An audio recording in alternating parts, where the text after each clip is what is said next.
The Center for Inclusive Childcare has spent over 20 years supporting quality childcare for all young children. We believe all children, especially those with special health needs, those at risk of developmental delays, those at risk of being expelled, or with a diagnosed special need, should have opportunities for safe, healthy, high quality, and inclusive learning environments. We envision a society in which all children have opportunities for successful inclusion in community settings, and parents and professionals have access to resources that support each child's optimal development. The Center for Inclusive Childcare provides free relationship-based coaching, including support, training, modeling, and resources to childcare programs throughout Minnesota. Our coaches guide and support using the lens of healthy social-emotional development and accessibility for all. We believe that relationships with caring adults and peers creates an accommodating environment incorporating each child's unique skills and abilities, which builds a foundation of lifelong success. Our team carries in hope, providing a listening ear and supportive partner in the care and education of young children. Learn more at inclusivechildcare.org.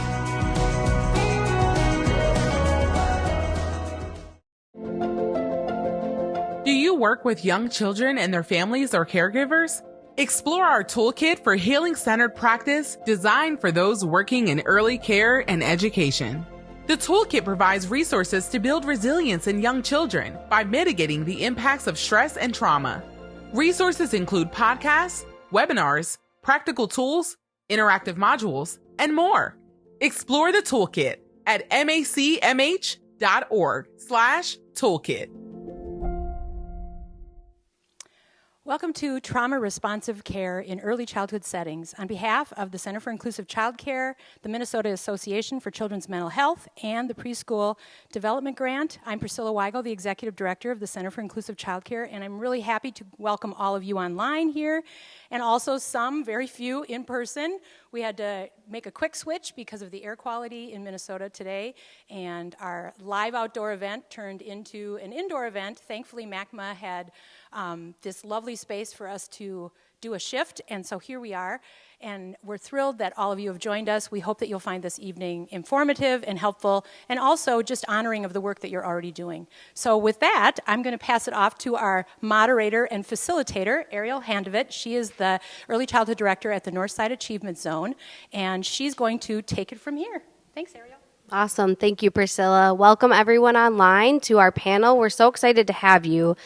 We have Tanya Rivera and Lily Crooks and Nedra Robinson here, and they'll go ahead and introduce themselves in just a moment. But I wanted to take a moment to welcome you all and just let you know that anytime you have questions, feel free to type them in the chat, and we have people here that can bring them up to the table and get those answered for you. We appreciate everyone's flexibility, and we know that's part of being trauma responsive is being flexible. And so we had to implement some of that tonight, which feels like the perfect lead into this conversation. So I really hope, my hope for this panel discussion is that for those people working with young children and families to see the ways in which they're already providing trauma-informed care and healing-centered practice. We're already doing a lot of these things in our settings, and my hope is in this conversation that the three ladies here can lift that up and talk a little bit more about the trauma-informed care they provide in each of their settings.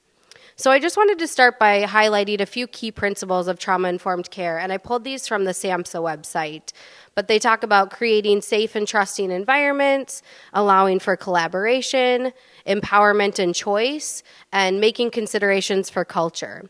So in my experience in early care and education, I've seen these principles as the foundation for everything we do with young children and families. And I know our panelists, we've had conversations, and they have also implemented these things in their care.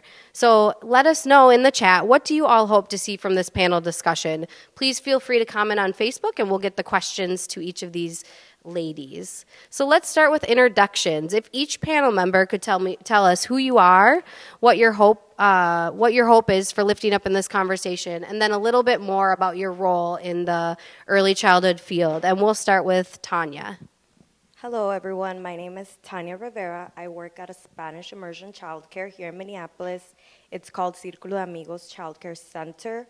So my role there is I am the program manager. I pretty much oversee all of the operations in the facility and also the educational coordination, the approaches we do, all of that educative material that we incorporate into our work.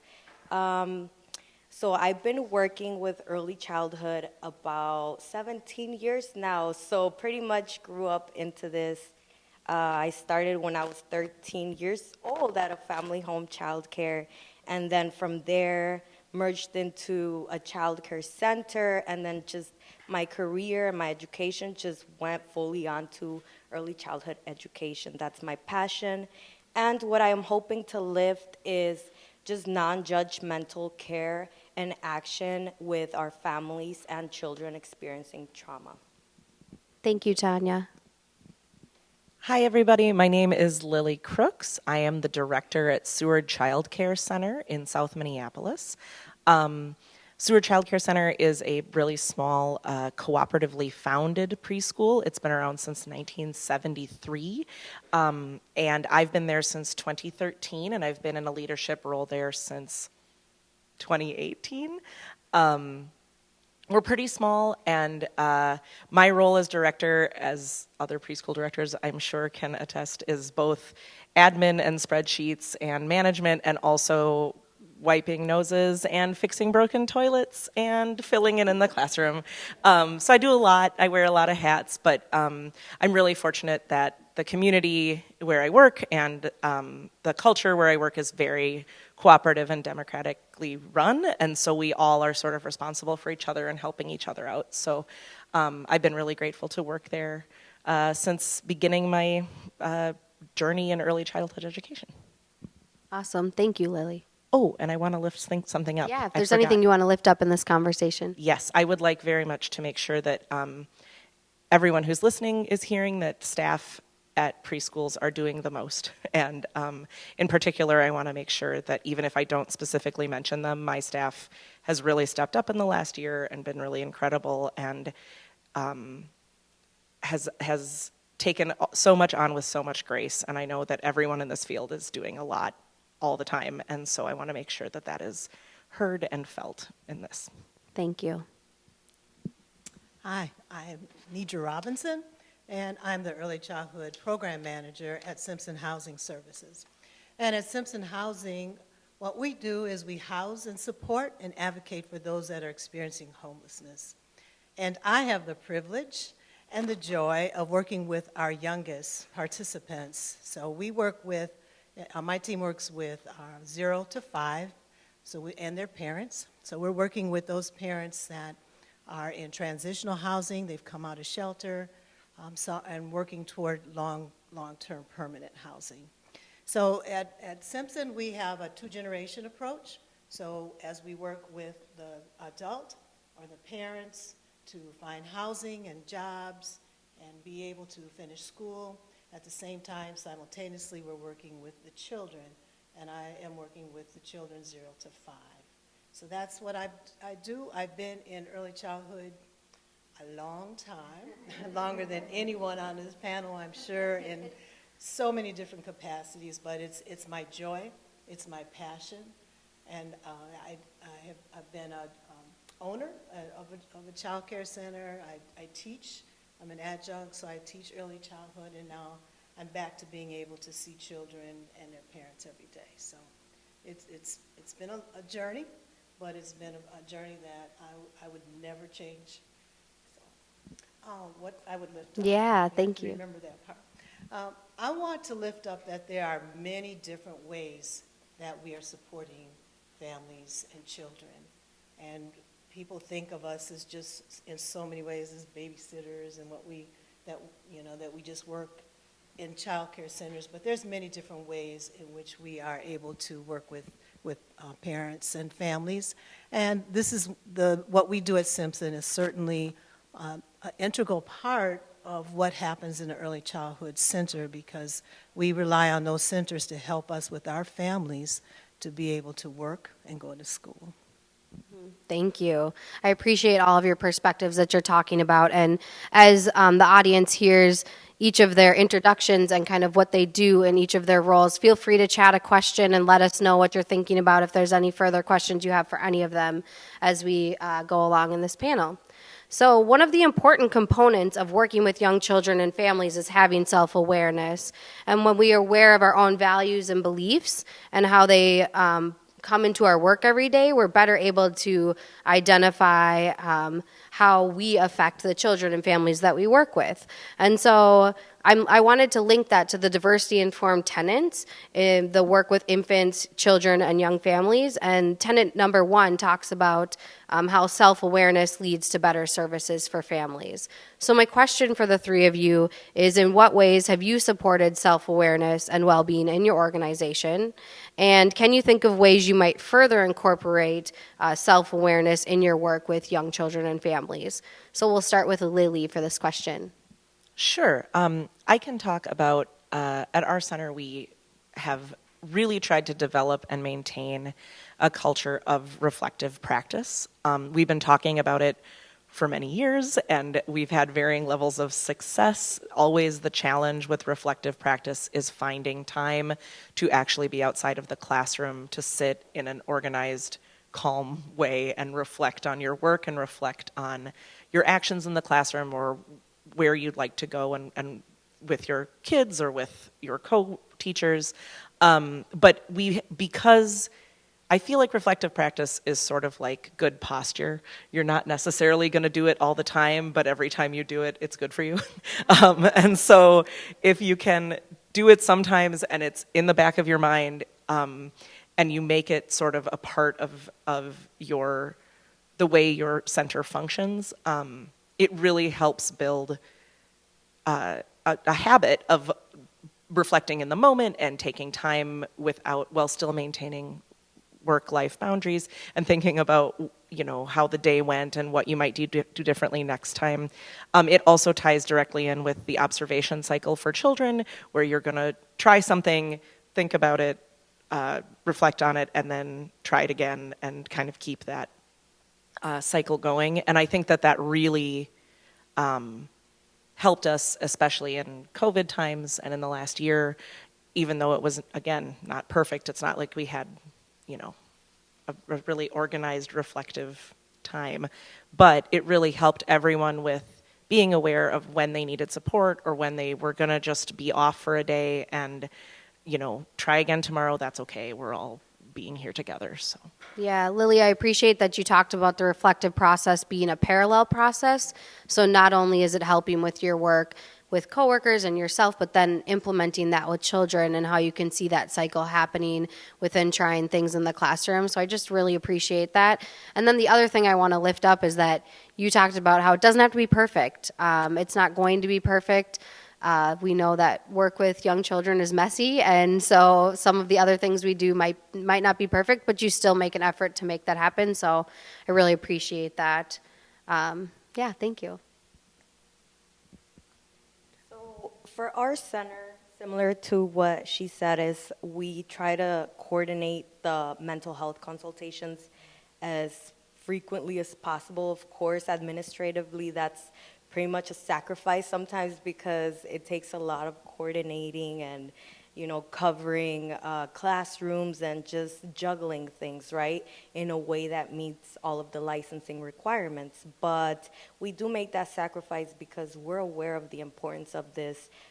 It's important for the entire classroom, teachers to meet as a group and individually.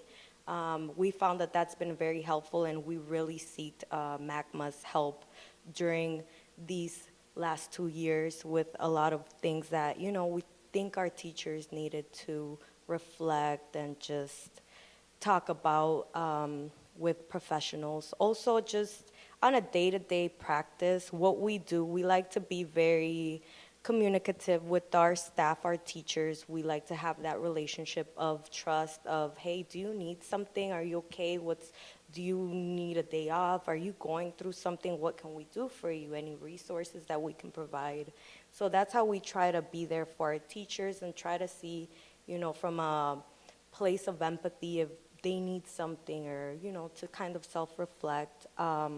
We also do a lot of trainings in our staff development days that focus on diversity, inclusion, and unconscious bias.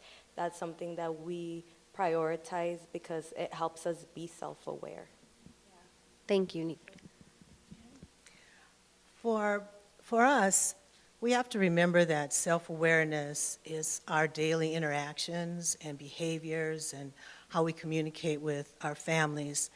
And we have to bring our best to working with families because they deserve that, and that's what they really need.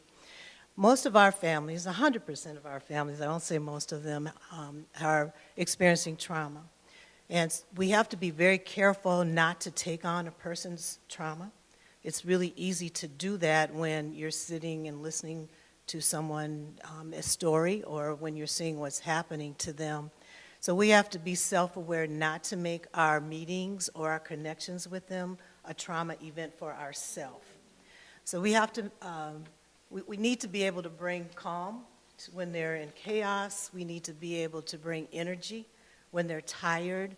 We need to be able to problem solve when it's confusing or overwhelming for them, and help them bring a sense of order. So if we are not self-aware for ourselves, it's easy to kind of fall down into that, into what they're feeling at the time, and that's not very helpful for them. We also have to, and we've been talking a lot at Simpson about not falling into saviorism. It's very easy to fall into saviorism because we know what we want, or how we want people's lives to be, and we know that that we can't do that. We can't make the changes for people. People have to make their own changes. So we have to be careful not to have that saviorism in terms of knowing what's best for a family. The families know what's best for themselves. So we have to be very aware of not wanting more than they want, or not wanting it in a different way than they want. And we can't really change necessarily a family. We can't change their circumstances. It has to come from within. And it's easier sometimes for us to say, okay, this is how I would do it, or this is where I would go. And we have to be careful not to be able to, we have to do that, because it takes away their power, and it takes away empowerment for them to make the decisions that they need to make to move forward. So saviorism we have to be really self-aware when it comes to saviorism, because it's so easy to fall into that. And that's really about us and not the families that we work with when we do that. Yeah. Thank you for bringing up that point. I kind of hear you all talk about how your own self-awareness can lead to empowering others to do that. And as leaders, you're all working and modeling those self-reflective practices. And so then your teachers can do that for children and families.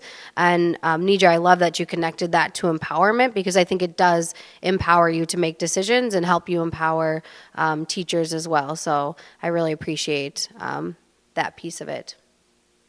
So the other conversation I want to have is about language. So we know that language can help kids regulate, make sense of their experiences, and the diversity-informed tenet number 6 reminds us about language and how it can really hurt or heal. So I wanted to read this tenet for everyone, as I just feel like it really relates to trauma-responsive care. So the diversity-informed practice recognizes the power of language to divide or connect, deintegrate or celebrate, hurt or heal. We strive to use language, including body language, imagery, and other modes of nonverbal communication, in ways that most inclusively support all children and their families, caregivers, and communities. So my question to you is, can you think of a time when language was able to heal in your setting, and what did that look like? And then how are you mindful to support that with everyone at your site? So Tanya, do you want to start with this one? Yes, so for that question, language, it's definitely something we're mindful of, nonverbal and verbally.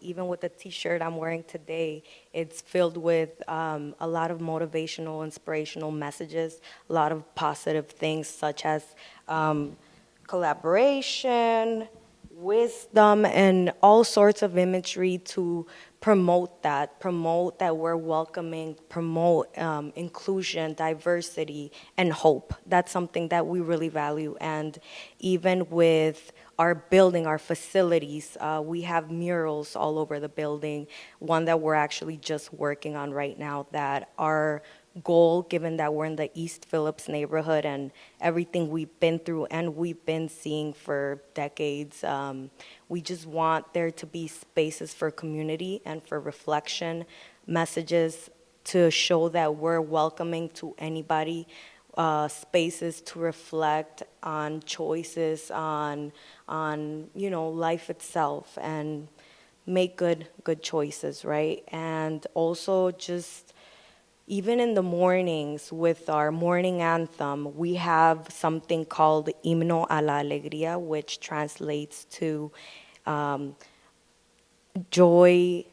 I think it's like a joy hymn, so it's like about happiness, anthem, and all that. It's in Spanish. It's our school Spanish immersion.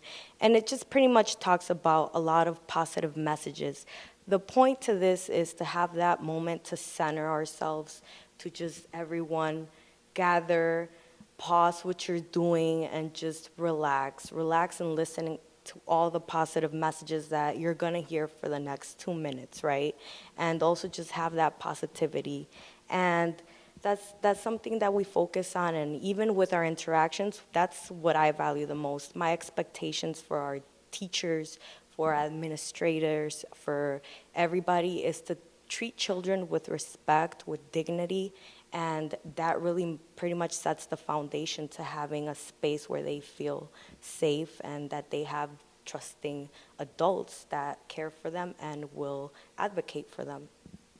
Tanya, I really love how you started this out with when we talk about language, the first thing that comes to my mind is verbals. And you really started it out with imagery and how you used your shirt that you're wearing and the murals at your child care center to really promote this language of healing. And I love that. I feel imagery is a way that can go across different cultures, different languages, and that just can take down some of the barriers, and I really appreciate that. And then you talked a little bit about some healing words that you use in your space, but I'm just going to put this out there. One of the questions we received on Facebook are there some healing words or phrases you have found especially helpful to use with children? So Lily and Nedra, as you answer, if you can think a little bit about if there's any words we can give to our audience, healing words that you might use with children.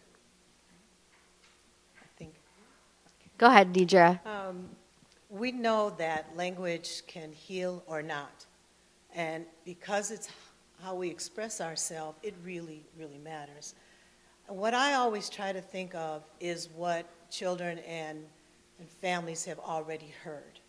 And what I try to think of is what children and families have already heard. And in our case, most of the time, they've been very hurtful words. It's people telling them they're dumb or they're lazy or they're ugly or they're worthless. So they don't hear positive words, and most of what they hear is negative.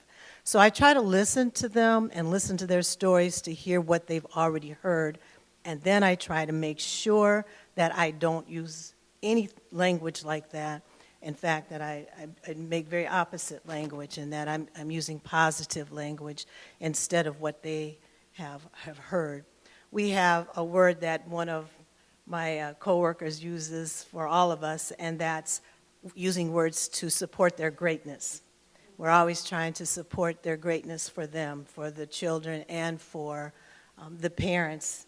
So the other part of that to me is listening. It's that other side of language, because that's how we know where to go. We listen to their stories, we listen to their pain. If we can hear from them what they need, then we're able to provide what they need. So listening is just as important as what words we use. So we're always trying to listen to stories, listen to what they need, and then provide them with that. But one of our favorite sayings for them, like I said, was that their greatness. We talk about them in that kind of way. So there's not a particular phrase that we use, but always making sure that we're not saying what they've already heard.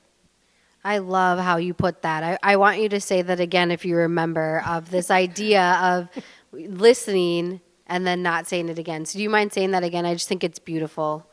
I think I was saying, no, that we have to listen to know what they've already heard. Yes. Because yeah. they will tell you what they've already heard. And then we have to switch that up and use words that they haven't heard, like, I'm proud of you, or that you look really good today, or that, happy words and words that are positive with them. That is so powerful, Nedra. Thanks for sharing. So I'll just talk about a little bit about scripts, for lack of a better term, and using the same language repeatedly with small children so that they can learn those terms and those words and then sort of adopt them for themselves and then grow from there. So, for example, at our center, we have 2 guidelines that are rules that are consistent across all 3 classrooms. And those 2 rules or guidelines are: we take care of each other and we solve problems together. And we start that in the toddler room and we carry it all the way through to the 5-year-olds. And so the kids are hearing, oh, it's a good thing we solve problems together at our school, so let's figure that out. Or, oh, remember, we need to take care of each other. Is that taking care of this person? Those 2 guidelines cover everything that you need them to cover. So it's very simple. It's very, it promotes empathy. It's a very simple couple of rules. And repeating that throughout the child's time with us, they really do start to take those to heart and take ownership of those guidelines. Another script that we like to use at our centers, we're a no I'm sorry zone. We don't like the I'm sorries at our school. So if there is a conflict or an injury or something in which a child is hurt or offended by another child, we ask them to check in. And again, this is something we do often in the toddler room. The teacher is checking in on behalf of the child. But the script for the children is asking, are you okay? And what can I do to help you? And even if the offending child says, are you okay, in like an angry or upset way, that still gives the other child a chance to say how they're feeling, or say, no, I'm not okay, or yes, I guess I'm okay, and gives a little bit of space for the other child to hear the impact of their actions. And then with, is there something I can do to help you? It helps the one child advocate for themselves and allows the other child to be a partner in healing that relationship or fixing that problem. It's 4-year-old restorative justice. It's really a really simple but effective way to both build empathy and empowerment and self-advocacy. And I mean, I've learned a lot in my adult life in solving problems that way. And because we know that acknowledging feelings is such a huge thing, and helping children develop the language to express their feelings and then also hear other people's feelings and respond to them is something that I know a lot of early childhood educators are always working on. And that language is not, it needs to be taught. It needs to be helped and fostered, and it just doesn't come naturally necessarily. So yeah, that's something I'm pretty proud of at our center, and that we use every day. I have been to Seward before, and I've seen that implemented so well, and I know that is all the children know exactly what's going to happen with problem solving and what to expect. And I think that part of that is that there's 2 guidelines. It's not 15, it's only 2. So I think it makes it a little easier to remember. And also you speak to it being healing language, but also being trauma informed in a way of something they can remember, something they have access to, something they can use on their own. I know even in the toddler room, those toddlers are using that problem solving on their own since they've been taught it. So I really appreciate that. There's a question that came in from the chat, so I am going to read this one out, and it says, Minnesota is the native lands for Ojibwe and Dakota people. How does your child care center include the native languages and cultures of Minnesota? So thinking about just the different cultures, including Ojibwe and Dakota people. And this can be anyone for that. I can answer that. So right away in my mind, I remember a space that we have. Well, we have several spaces where we have images, posters of Native Americans, and even in our preschool classrooms, we have a teepee and a lot of books and a lot of things that the kids can use, you know, to learn more, to ask questions through all the things that we have there in the classroom as, you know, imaginative play to, you know, get answers to questions that they probably have, and just to also have discussions through all that. So I would say that that's definitely an area of growth for my center. However, historically, when we have had Indigenous families or children with Indigenous backgrounds, that has definitely been a part of including family and family cultures and family stories in our classrooms. We've definitely, in the past, had families visit and talk about their experiences or their family's language, and been learning about the original peoples of Minnesota that way. But it is definitely an area for growth in our center that I do think is important, especially I know a lot of our children are at least vaguely aware of the term water protectors, and it's certainly something that has come up. And so I think that's a great opportunity for us to explore that more. I can answer it for us too. We use a home visiting model with our parents and children, and the curriculum that we use is a family spirit curriculum. And a family spirit curriculum was designed and created by Johns Hopkins University for the American Indian Health Program, and it was in partnership with the Navajo White Mountain Apache and the San Carlos Apache tribes.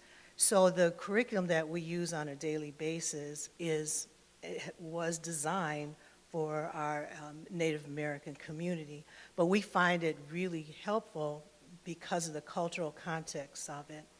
And we have trainings in, because it was written for the Native American community, all of our trainings are basically based and presented by the Native American community.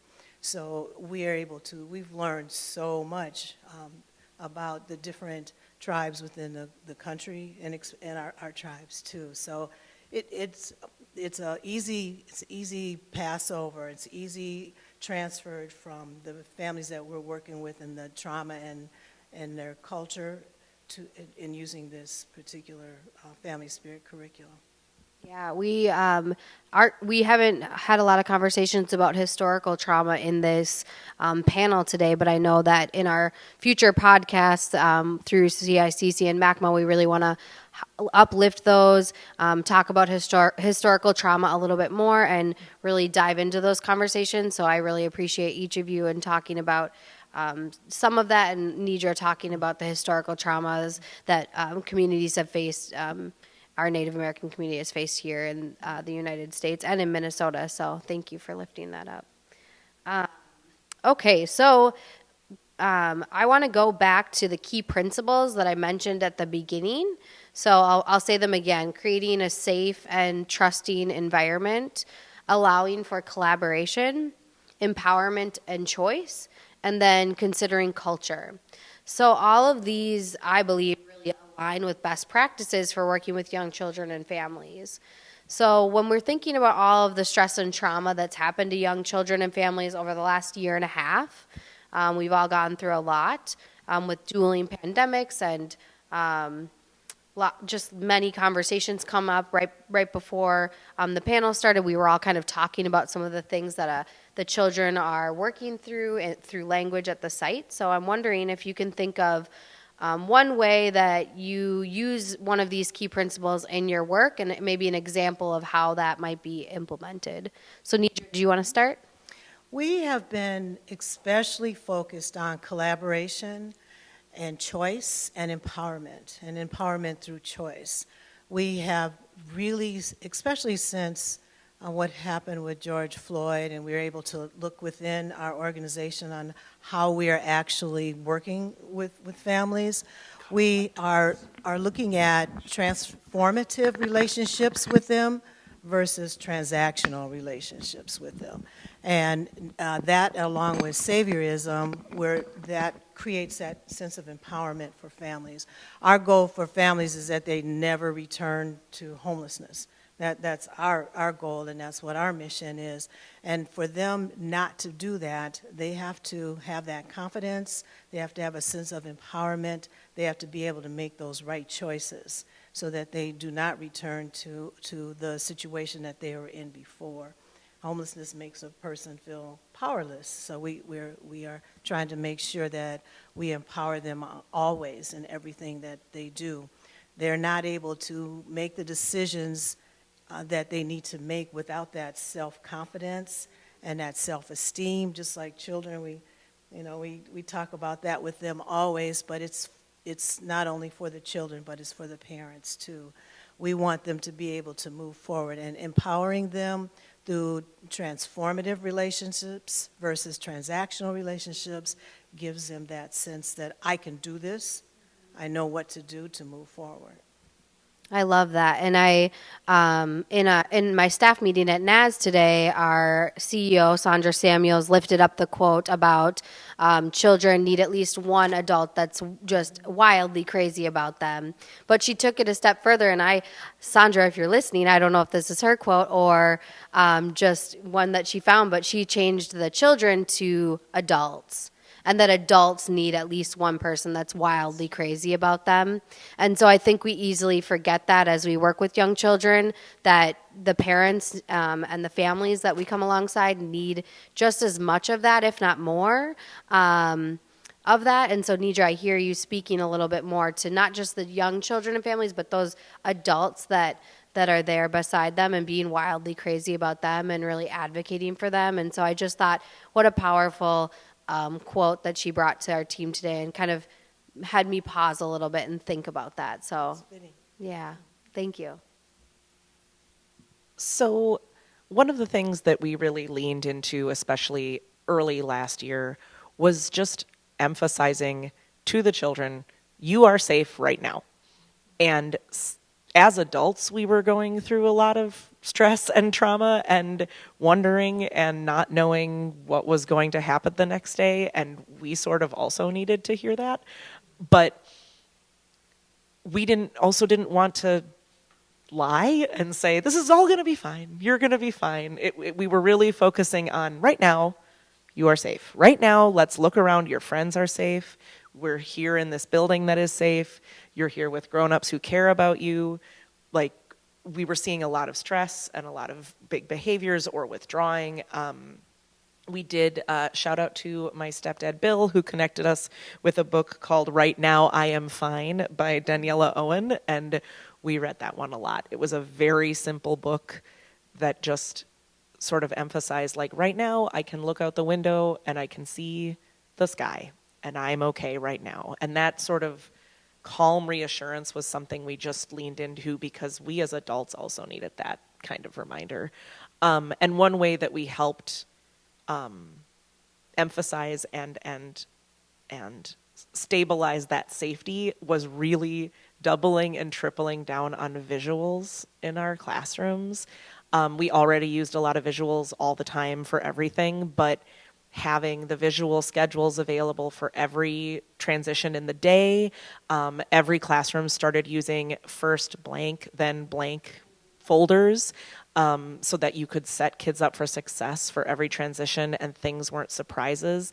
And that also, I think, helped with their empowerment and choice a little bit, because we could say, well, first we're going to do this, and then what should we do? And then we could make that part of the visual so they could help us decide what we would do next.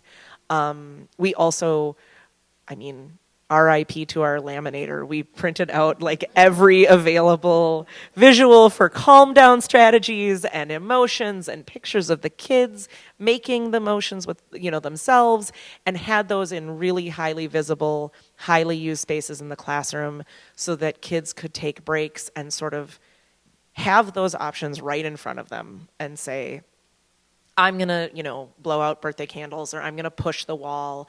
And they could communicate that or be given ideas really easily. And I mean, it really helped us as adults as well. But that creating that culture of consistency and predictability was a huge saving grace this last year. I feel like it even ties back to that question about language and having language in those visuals, that language in the cards and the pictures that the children see, and just really helping promote a healing and a safe space. So for us, the key principle, when I was thinking about this question, it just came to my mind how many of our families always say that it's like a second home, like we're a community. And it just comes so natural, and it's pretty much normal for us because that's what we try to do even before all these traumatic events that we've experienced in Minneapolis, in the world, right, with the pandemic. It's something that we've always found to be helpful to build trusting relationships with families. It's a bridge, just like that first-time parent dropping off their toddler for the first time at school. That anxiety they transmit to them and how we see that reflected in their day at school, it's vice versa. If the teacher is nervous, it'll get to the kid, then to the parent. So we got to have a good basis, a good foundation, build those relationships with the families so that they are trusting of us, which then their children will be trusting of us, and they will all know by our actions, by what we model, by what we actually engage in, that these are trusting environments and caregivers, and that we are there to provide the best care we can, always, with the well-being of their kids in mind. So, yep. Beautifully said. Thank you. So I am going to open up the questions to the chat. So if any more questions come in, I do have 2 more sitting here. So whoever would like to jump in and answer. The first one is, those of us who work with young children each day are so busy doing things. Are there activities or practices that we can use while we are with the children that also helps our own well-being? I can start. I actually have a thought on that. So if you look up eagle breaths, I believe you can find them online. I don't know if I want to stand up and do one right now, but it's I think of any breathing activities that have catchy names that children might engage with as well. But it's funny, in the classroom doing those eagle breaths, I'm doing it for the kids. It feels kind of silly. And then I get done and I'm like, ooh, I feel calm. I didn't realize I was doing that for myself. So I really think almost anything we implement in the classroom, if you can put aside some of the silliness or the feel of it, it does help you regulate and calm. And I know that there's research that talks about how many times you really need that a day to reset your body. And it's a lot. I can't remember the number off the top of my head, but I think like 5 or 10 times just to have that reset. And so I think participating with the children in those activities that you're bringing in can be surprising in how it helps you as well. So what came to mind right now was take advantage of the gross motor activities. I think that those are great for doing yoga poses, yoga exercises, dancing. I mean, we're Latinas, so at our center, we do a lot of dancing, whether it's salsa or, things that the kids will dance to, kids bop for, all I know. But that's a good stress reliever for both the children and the teachers. And I think it'll definitely be relieving. Okay. One of my favorite games to play when I'm having a bad day especially is Lily Needs a Nap. And I will ask if it's teacher nap time, and they'll say no, and then I'll say, but I'm so tired, and then I get fussy, and then I'll say I need a lovey, and then all of a sudden it turns into me laying on the floor, and everyone's bringing me blankets, and they're bringing me loveys, and sometimes, usually someone's like, I will rub your back, and I say thank you, and then they rub my back, and then sometimes they need to sing to me, and then I'll get up and make a move, and they're like, no, lay down, lay down. Then all of a sudden, everyone in the classroom is taking care of me, and it's lovely. And it's not only a chance to lie down, it's a really good cup refiller, because even the goofiest, wildest, most challenging children get really excited to help their teacher take a nap, and all of a sudden everyone is being so tender and sweet to you, and also you realize they're modeling how you help them at nap time. So it's a really nice reminder of like, oh, sweethearts, I love them. And then also you get to lay down. It's really nice. All right. So we have one other question that came in. When do you set aside your emotional response so to not get caught up in the trauma? And Nedra, you talked a little bit about this. When or how do you address your own feelings or help your teachers or your staff to do this?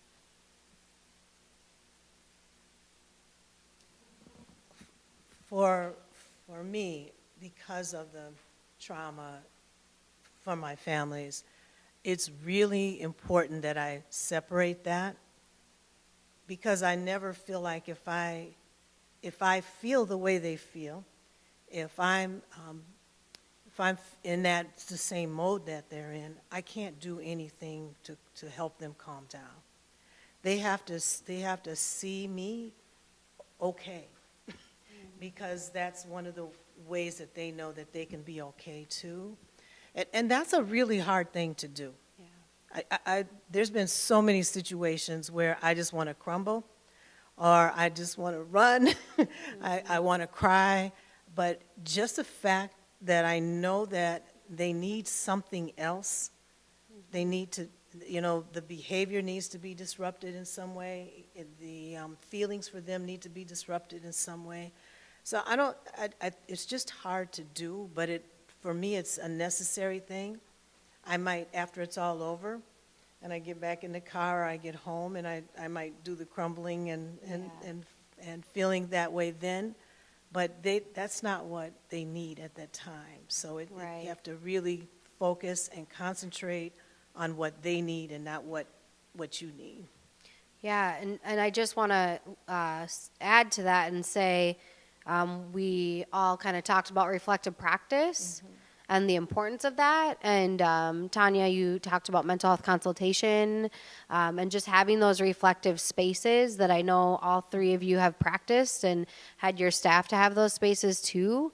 That's definitely what that space is intended for, is to be able to not only reflect on, our own things that we're bringing to the table, but also the things that are happening and how we're processing through. I think, if we fill up with all of these traumas that we're hearing and stressors that we're hearing and don't have a place to process that, it can be really hard to continue our work. So I just, again, want to emphasize the importance of having that reflective space because working with young children and families is very arousing. There's lots that goes into it, and it's just so important to take care of you. Something else I just always want to mention to people in the field is take your lunch break, please.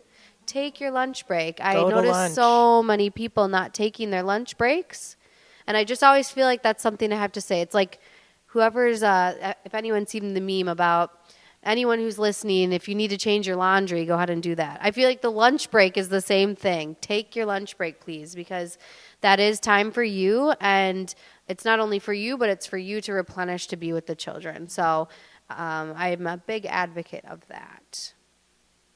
So there is another question that came in, and it asks to please share your thoughts or examples of drawing on children's cultures to promote healing. And one thing I can start as you think, because I know this is a I'm sure the question is more, how do I fit this in a couple minutes for an answer? But I think something I think about is really listening to parents, listening to families. I find it very important to ask right away for every family that comes in, tell me about your family's culture and traditions. What things might you want to bring into this center, into this setting, and teach our children, our teachers about, and integrate those into the classroom or into the setting. I think we can't assume what anyone's culture or beliefs are, and so I think it's just really important to ask, and that gives a really good way to lift up different cultures of your families. I think there's a lot of resources out there as well. The website Embrace Race is a great website to kind of process some of these things through. But I think, Tanya, you just spoke about dancing and how important that is for culture and just bringing that into the classroom. So I wondered if there's any other things that stick out for any of you. I see a child's culture as every little bit of who they are. I see their culture as their superpower and their strength. And when we use strength-based strategies and activities with them, then we're letting them be who they can be. And that's the best that's that best person of who they are. So anything that we do with children, we have to let them be who they are. A lot of times as adults, and being in this field for a long time, we want to shape children, and we want to shape how they think, and support how and shape how they feel. But they're the best. They're the best of themselves, and for us to accept them just the way they are, and think about the reasons behind their behavior, and think about how we can use those as strengths for them, and not looking at what we need to change or what we need to improve or what we should do with them. It's all about them, and their culture is reflected in their language. We all know that, in the things they bring to the table as far as how they think and process. So when we appreciate that for whatever that is, then we are respecting them as a cultural being. That's beautiful. Well, I just wanted to share, this kind of fell off with COVID, but at our center, one of the things that makes Seward Childcare a little different is that we do require parent volunteer and work time in different capacities at the center, and that can look a lot of different ways. But for several years, we had a parent job that was diversity and inclusion, and having one parent reaching out to other parents and saying, is there anything your family would want to share about your family's traditions or your family's background or your family's just something you do in your house that might be different from other people's. It not only built community among the parents, which is really important, but it also really got a lot of parents very involved and interested in sharing, and in a lot of different ways. That our last diversity and inclusion coordinator was amazing and really thought outside the box, and so allowed for families to come in and hang out in the classroom and do things, but also just sometimes had people write something up and we'd put it in the newsletter. And so allowing different ways for families to share that in ways they were comfortable doing so. And it always, kids want to talk about themselves. They're very egocentric in a really wonderful way. And so having that inclusion of the parents in that experience really brought children empowerment and brought them out to feel more comfortable talking about themselves and their experience. So that's one thing we've done. Thank you. So just similar to not having a colorblind approach, I think we can't have a culture-blind approach in education. That's something that we really must acknowledge, their differences, their culture, where they come from, what their families practice, and of course we're not going to be know-it-alls in everybody's culture, but we have that task to inform ourselves, to seek answers, seek information through their families, direct communication. There's forms that we have that asks about holidays or things that they value, things about their customs and traditions, and we keep all that in mind when doing our planning for the calendar, making sure that we don't have any, say, field trips on a day that their family is celebrating something, right? Being inclusive in that way. So that's how we do it at our school, and we celebrate their differences and their cultures. Thank you. Thank you all. So we're coming to a close of this panel. The time went really, really quickly. And luckily, you'll have more chances to hear these kind of conversations on CICC's podcast that MACMA is partnering with them on. But the final question I just want to ask each of you is, I would just love if you could share one thing a program or someone who works with young children and families can implement tomorrow to begin thinking about trauma-informed and healing-centered work. So Lily, do you want to go first on this one? I would encourage everybody to partner with your families and create a great goodbye routine at drop-off. Like it sets off the kids' day right, and parents feel included. That might look like thinking about a specific window in your center for waving goodbye, or posting visuals on your door. I'm visuals always, like home, school, pictures of hugging goodbye. Asking caregivers if they have ideas for special goodbyes, if you can accommodate those. I would like to recommend the wonderful book, Mama's Gloves by Mike Huber. It's a really good book about a goodbye ritual and then parents coming back and caregivers coming back. I talk about our Hello Goodbye stool on the CICC podcast that I did with Arielle, so that's my hot tip.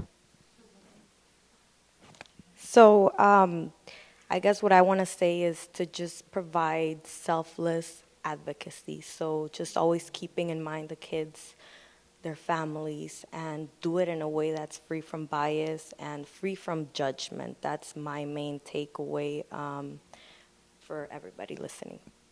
Selfless advocacy. I love that. It's beautiful. And I want to remind everyone about the complexity and depth of trauma, and that it's about a person's body, their physical being, their nervous system. What's more complex than that, than looking at trauma in that way? And that, to me, trauma-informed care is about equity, not equality, but it's about making sure that people are getting exactly what they need. It's an individual experience. And as far as healing, the thing that is important to me to remember about healing is that we have to be careful.